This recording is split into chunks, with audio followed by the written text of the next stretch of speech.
সুপারিশ করেছিল। সুপারিশের পর আমাদের শ্রদ্ধেয় বেদনা চৌধুরী ম্যাম উনি প্রথম শ্রেণীর মিডিয়ার সামনে উনি প্রেস কনফারেন্সে বলেছিলেন একজন শিক্ষার্থী একজন চাকরি প্রার্থী সর্বোচ্চ 3 বার বিশেষ সংশোধন করতে পারবে এবং চাকরির আবেদনের বয়সসীমা সেটা 32 থাকবে।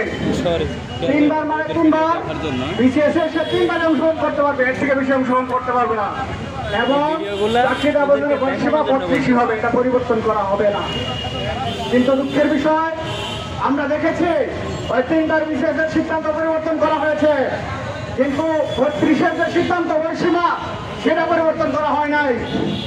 আমরা জানতে চাই এই 3 বারের বিশেষের সিদ্ধান্ত যদি পরিবর্তন হয় তাহলে 32 বয়সসীমার সিদ্ধান্ত কেন পরিবর্তন হলো না?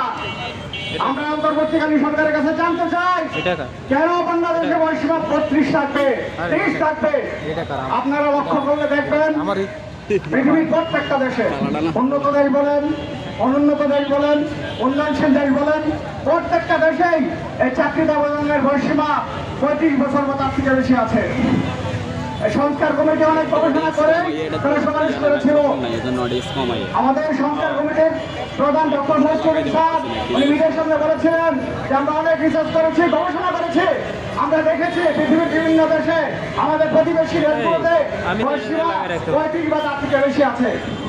পৃথিবীর অনেক দেশে বয়সসীমা উন্মুক্ত আছে। আজকে বাংলাদেশে বয়সসীমা 30-32।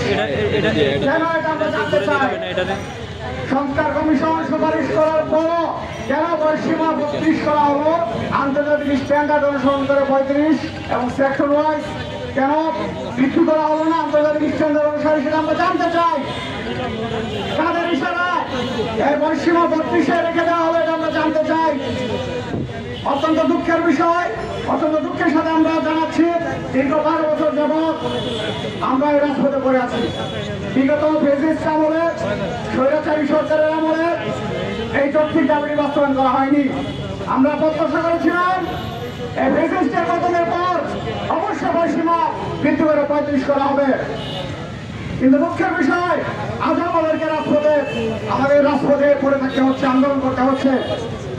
আমরা অবিলম্বে এই অন্তর্বর্তীকালীন সরকারের কাছে আমরা দাবি জানাবো শিক্ষার্থীদের এই যৌক্তিক দাবি চাকরির আবেদনের বয়সসীমা 35 আন্তর্জাতিক স্ট্যান্ডার্ড অনুসারে এটা যেন বৃদ্ধি করা হয় এবং সংস্কার কমিশনের যে সুপারিশ সেটা যেন বাস্তবায়ন করা হয়।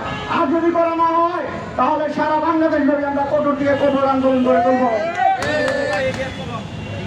আমরা বলতে চাই পৃথিবীর এমন কোন দেশ কি আছে যেখানে এই চাকরির আবেদনের বয়সসীমা বৃদ্ধির জন্য আন্দোলন করতে হয়েছে, আন্দোলন সংগ্রাম করতে হয়েছে?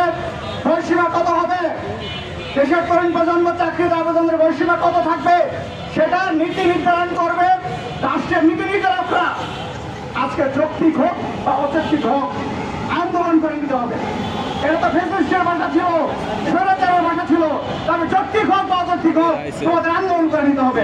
যৌক্তিক হলেও আমি দেবো না, তোমাদের আন্দোলন করে নিতে হবে। আজকে স্বৈরাচারের পতন হয়েছে, তারপরও কেন যৌক্তিক বিষয়টি বাস্তবায়ন করা হচ্ছে না আমরা এটা জানতে চাই। আমাদের কেন আন্দোলন করতে হচ্ছে? পৃথিবীর কোন দেশে এই নজির নেই যে চাকরিতে আবেদনের বয়সসীমা বৃদ্ধির জন্য শিক্ষার্থীদের রাজপথে আন্দোলন করতে হয়েছে, সংগ্রাম করতে হয়েছে। আমরা প্রশ্ন রাখতে চাই এবং আমরা আশা রাখবো অবিলম্বে আমাদের যৌক্তিক দাবি বাস্তবায়ন করা হবে। সবাইকে ধন্যবাদ।